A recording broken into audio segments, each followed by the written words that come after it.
a great deal from Colorado, and appreciate his explanation of this amendment. Unfortunately, as I view his amendment, it might work as long as you can ratchet up spending and taxing, and that's what we're trying to stop around here. His SJ Res 24 would be a Band-Aid on the system. It does not address the cause of our unbalanced budgets. An amendment that does not limit spending, does not limit taxes, will never solve this crisis. It's just that simple.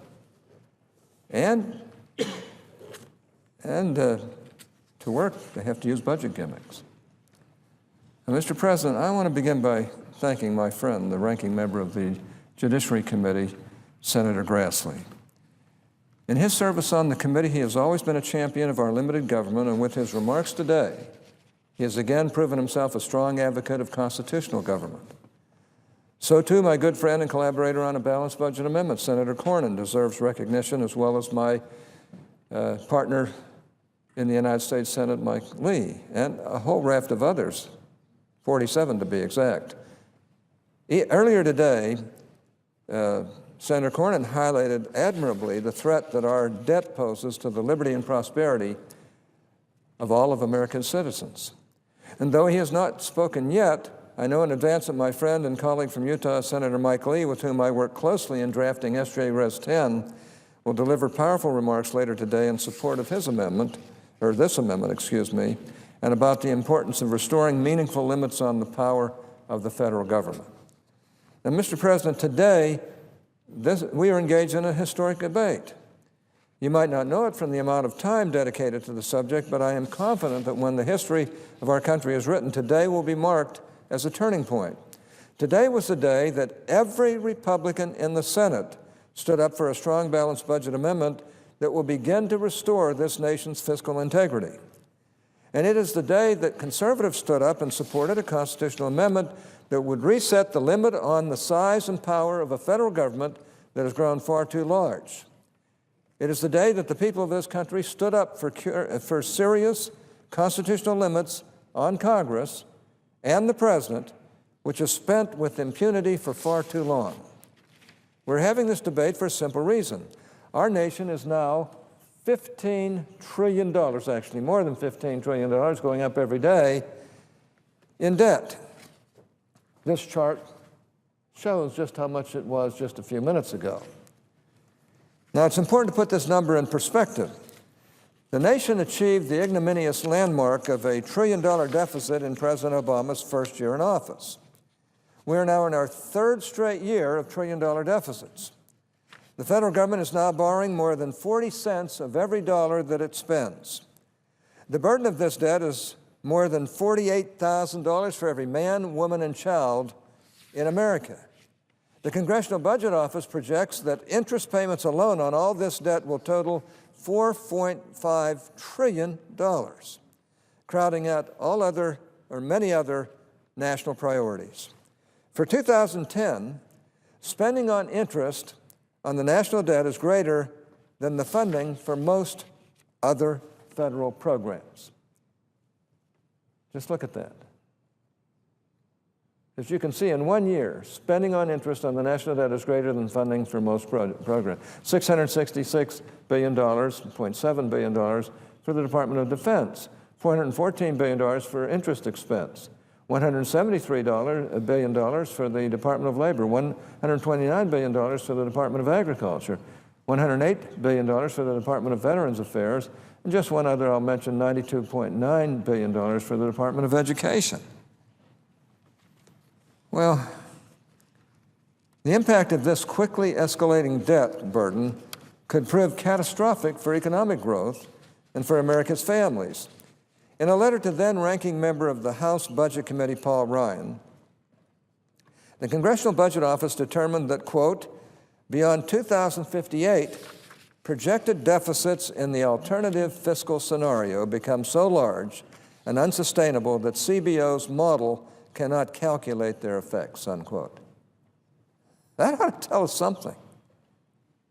In other words, the CBO model crashes when it even attempts to calculate the impact of all this debt on economic growth. And yet all of these numbers might be understating the nation's debt burden. What happens if interest rates rise? Right now they're at historic lows, but that will not always be the case. And we're figuring on historic lows right now as though they're going to continue. According to CBO's alternative fiscal scenario, which is in fact our most realistic fiscal scenario, debt held by the public will reach 82% of GDP by 2021. Now that's if they're right, and they've never been right yet over the long term. They're always low. Absent real fiscal reforms, it will reach 100% of GDP by 2035. But this does not tell the whole bleak story. The fact of the matter is that when you include the IOUs the government has issued to itself, intergovernmental holdings, our debt is already at 100% of GDP, larger than our entire economy. When are our friends on the other side going to start thinking about these things and start realizing that they're taking us right down into bankruptcy in this country? Now, this debt burden that we have is simply not sustainable. If interest rates go back to their average in the 1990s, our public debt will increase by 77% over even these grim estimates I've just mentioned. We're spending at historic highs and going higher, and with interest on the debt taking up a larger and larger share of spending, we need to be very concerned as a nation that we are entering a debt spiral from which we will have a difficult time extricating ourselves. For these reasons, Admiral Mike Mullen, former chairman of the Joint Chiefs of Staff, concluded that our national debt is the, quote, to quote Admiral Mullen, the biggest threat we have to our national security, unquote. For these reasons, Standard & Poor's issued its historic downgrade of U.S. Treasuries this past summer. The impact of this debt is more than academic. It will eventually lead to higher interest rates for all Americans, undermining the ability of people to purchase a home, buy a car, or even start a business. And most importantly, it will fundamentally alter the relationship of citizens to their government. It will further undermine personal liberty. It will lead to more government control of the economy. And it will jeopardize the livelihoods of American business owners and workers as ever-escalating debt and government spending embolden those who seek higher taxes to finance this leviathan. The solution to this problem is S.J. Res. 10, the balanced budget amendment supported by every Senate Republican, all 47 of us. In the time that I have been fortunate enough to serve the people of Utah, I have sponsored 5 balanced budget amendments that have hit the floor and been an original co-sponsor of 18. These amendments have not been identical. Their provisions have been honed over time. And I am confident that this version strikes just the right balance. It is the right amendment for the right time. We face a crisis of spending and a government that has clearly exploded in size. This constitutional amendment is the only one that will be debated this week that actually addresses that crisis and would reduce the size of this leviathan government. The President has strongly opposed not only this balanced budget amendment, but any balanced budget amendment. As he said, quote, "We don't need a constitutional amendment to do our jobs," unquote. My goodness. That's what he said on July 15th of this year. Well, I'd like to spend a few moments considering the President's claim. The President claimed that a balanced budget amendment is not necessary because, quote, "The Constitution already tells us to do our jobs and to make sure that the government is living within its means and making responsible choices," unquote.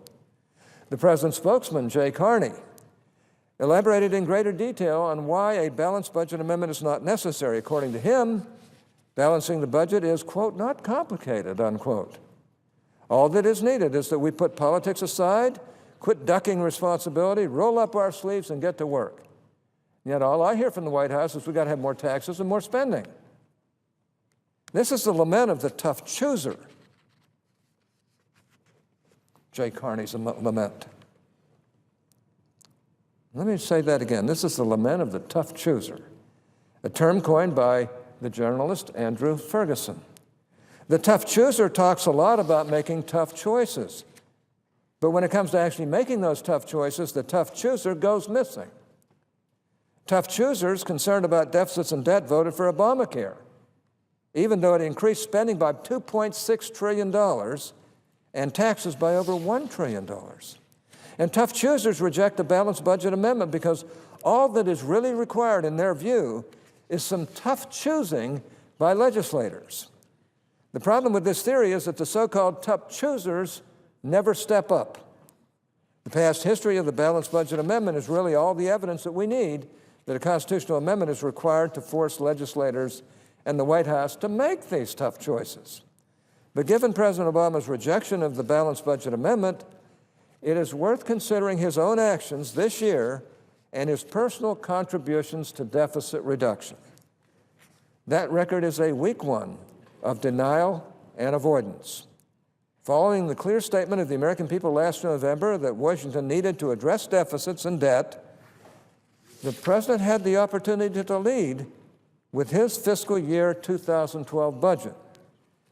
Yet this is how the Washington Post described the impact of that budget. After next year, quote, the deficit will begin to fall, settling around $600 billion a year through 2018, when it would once again begin to climb as a growing number of retirees tapped into Social Security and Medicare, unquote. So the president, who today is telling us that he and Congress are willing to buckle down and make tough choices to balance the nation's books, gave us a budget that did little to put this country on a path toward long-term fiscal sustainability. The president's budget landed with such a thud and was so unresponsive to the desire of the American people to tackle the debt that he took a mulligan and attempted a budget do-over in the spring. In an April 13th speech at George Washington University, President Obama offered a revised budget. True to form, he did not stick his neck out and actually offer anything that could be scored by the Congressional Budget Office. Yet Republicans did analyze the president's speech, and after stripping out the gimmicks and the rosy scenarios, they found that far from making any tough choices, his do-over actually added $2.2 trillion to the deficit. This avoidance of tough choosing by Washington's tough choosers is unfortunately the norm. We have heard the president's argument before. I've heard it now for 35 years. Maybe not just him, but others as well. We hear it every time a balanced budget amendment comes to the floor or is debated in the Senate. The opponents claim that there is no need for a balanced budget amendment. All that is necessary is that we put politics aside and make the tough choices. So how is that working out for our country? When I introduced my first balanced budget amendment in 1979, the national debt was $827 billion. We thought that was astronomical. In 1982, when the Senate passed a balanced budget amendment that I co-sponsored, the national debt had risen to $1.1 trillion. In 1986, when the Senate failed by one vote to pass a balanced budget amendment that I co-sponsored, the national debt topped $2.1 trillion. By 1997, when this body voted on a balanced budget amendment that I introduced, the national debt had passed the $5 trillion mark. Today, it's 3 times that amount, over $15 trillion. Look at it. And this is low right now because it's going up as every minute we talk here. The record is clear. Absent the constitutional restraint of a balanced budget amendment, Congress and the president do not make the tough choices. Instead, they take the path of least resistance. They gladly disperse federal dollars today to grateful special interests and then figure out a way to pay for it tomorrow, except they never figure out the way. This is not the political and economic philosophy of America's founders who warned at the birth of our republic against debt and overspending. It is the political philosophy of J. Wellington Wimpy, who would gladly pay you Tuesday for a hamburger today.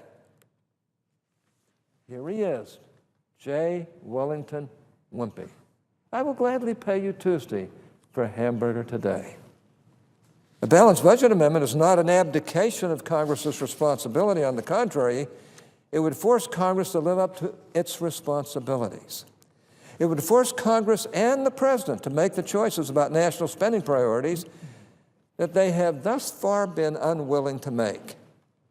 And I don't think there are many Americans who question whether our fiscal situation would be better today if we had enacted and the states had ratified a balanced budget constitutional amendment when Ronald Reagan was president. This is where we are headed as a country if we don't get our fiscal house in order. There you go. We're headed off a cliff, just like that vehicle right there. I could have put up a map of Greece, but that might have understated our predicament. Yet to hear the opponents of a balanced budget amendment, you would think that the real problem we face as a country is the amendment, not the out-of-control spending that demands such an amendment. These misplaced priorities fundamentally understate how much government spending is accelerating in this country, and the threat of this spending poses, how much it poses for personal liberty, constitutionally limited government, and free enterprise. As I noted earlier, our true debt burden is already 100% of GDP. Already, it's 100%. Now, this is very dangerous territory. According to economists Carmen Reinhart and Kenneth Rogoff, public debt burdens above 90% of GDP are associated with 1% lower economic growth. I ask unanimous consent that a short article outlining their thesis be included in the record at this point. Without objection. I thank the chair. While one might quibble with the particulars of Reinhardt's and Rugoff's assessment, failure to take it seriously, given the recent struggles of the Eurozone, amounts to whistling past the graveyard. To be clear, the long-term source of our fiscal problem is overspending, not a lack of revenue. Our friends at the Heritage Foundation have done an excellent job of putting all this spending into historical perspective. I would like to run through some charts highlighting just how unusual and unsustainable recent levels of federal spending have become. Any way you cut it, spending is up. Federal spending per household is skyrocketing, even with the $2.1 trillion in deficit reduction achieved by this summer's Budget Control Act. There you go. Inflation-adjusted dollars from 1965, right on up to the actual and projected in 2010. Just think about that. In 1966, federal spending per household was $11,431. That's right down there on the left. In 2010, it was $29,401, right there with the line down through it. And it is projected to hit $35,773 in 2020. That's per household. Federal spending is growing faster than median income. Look at the red line, that's total federal spending going up at plus 299%. Median household income has gone up plus 27% in the same time period. Federal spending that is far out of line with historical averages is the cause of our annual deficits and total debt, not the much reviled 2001 and 2003 tax relief extended by President Obama and a Democratic Congress. Historically, as you can see here, revenues have averaged around 18%, the bottom blue line. 18% of GDP, that is. As the economy recovers, CBO projects revenues to return to that historical average. Yet spending, as evidenced by the red line, the top line, is going higher and higher. The end result of all this spending is not pretty to look at. Our national debt is going to skyrocket. You can see it there. It's going to, by 2050, up 344%. And you can see the war on terrorism, the yellow spot there in 2000, that's where we were at the time. The problem is that the Senate Republican balanced budget amendment is meant to address is reckless spending. You will hear many arguments today against this amendment. You will hear that it prevents tax increases. You will hear that it prevents deficit spending in an economic downturn.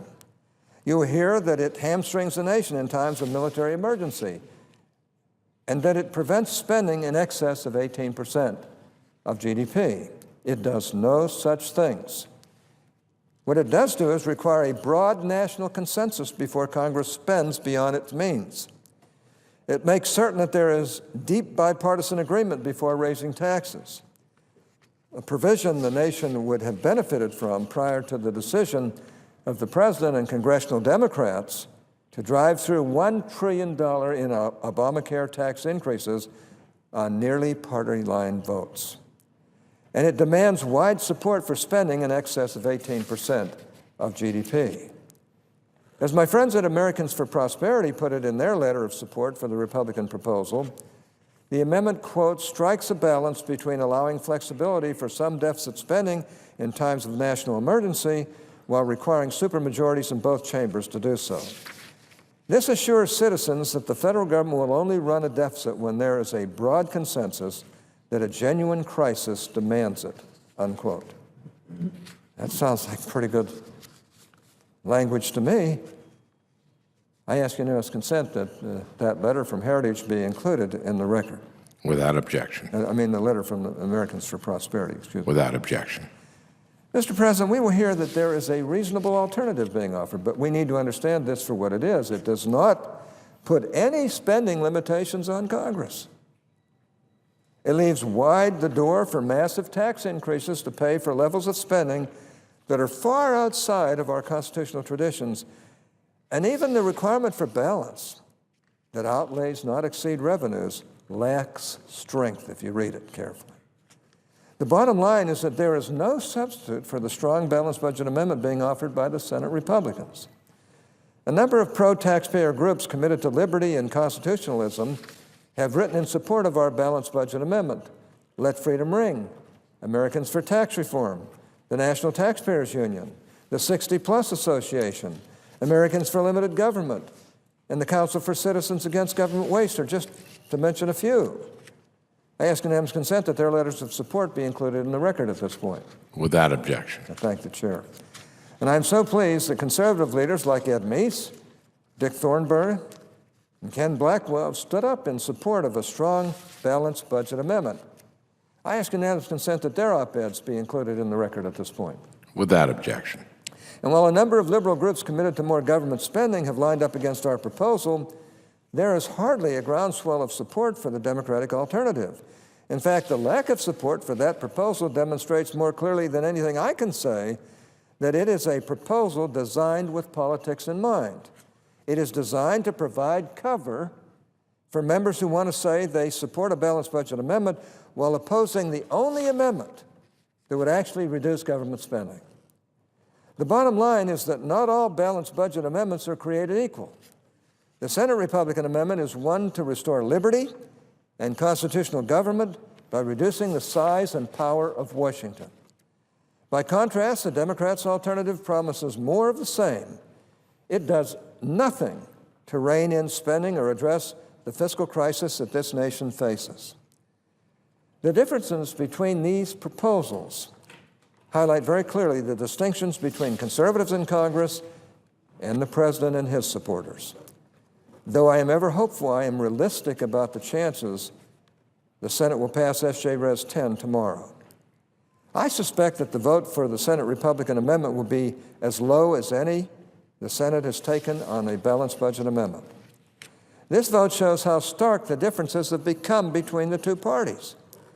The Democratic Party is now openly the party of tax and spend, the party of bigger and bigger government. That is why today's debate and tomorrow's vote represents what Ronald Reagan called a time for choosing. As President Obama's speech in Kansas showed the other day, he is not backing away from his goal of fundamentally reordering American society in a way that transforms individuals and businesses into the arms of the state. The president, having completely abandoned the political middle and thrown in with the far left to secure his reelection, is now arguing that it is wrong-headed to believe that your success in life is owing to your own hard work. Because the president seems to believe that individual success is ultimately not the result of personal effort, but instead due to society, adherence to and respect for property rights, and the simple notion that one owns the fruit of one's labors, becomes for him and his supporters a quaint artifact of an earlier era in American history.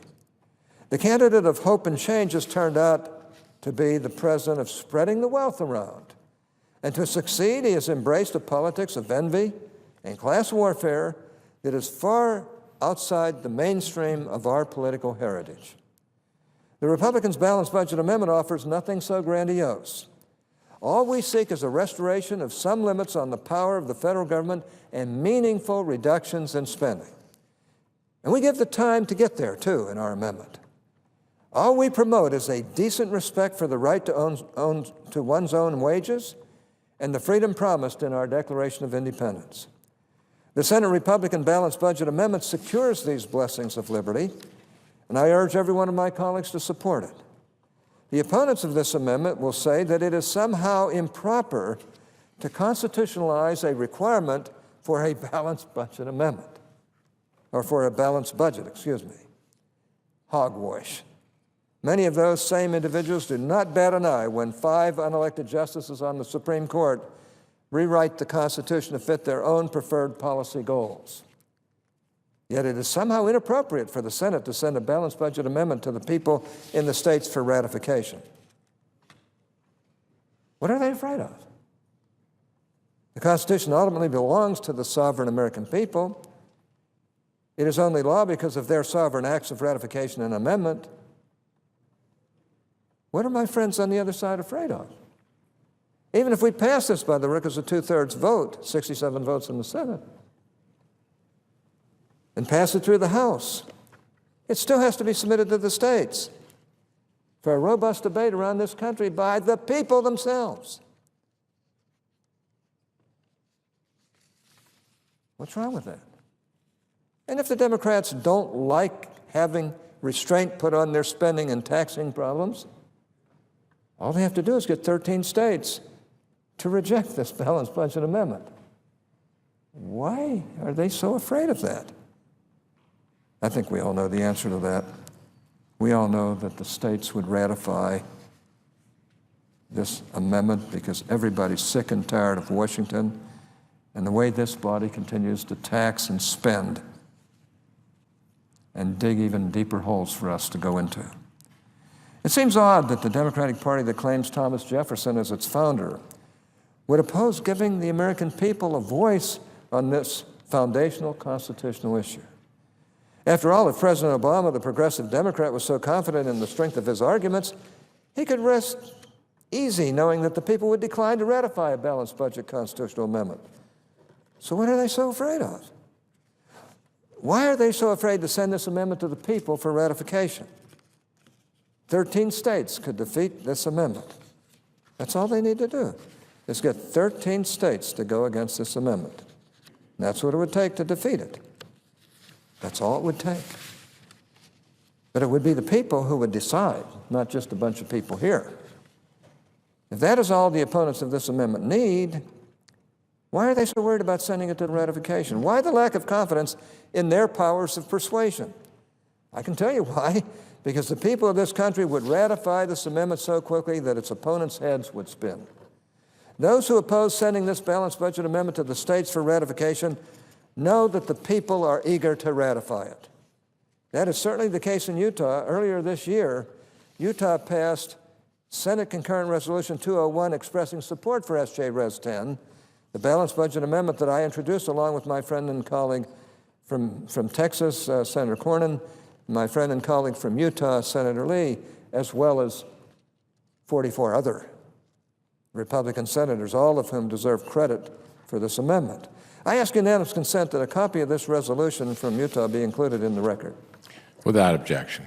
Now, I take this instruction from Utah's state representatives very seriously. The Utah legislature made it clear that it supported ratification of this amendment.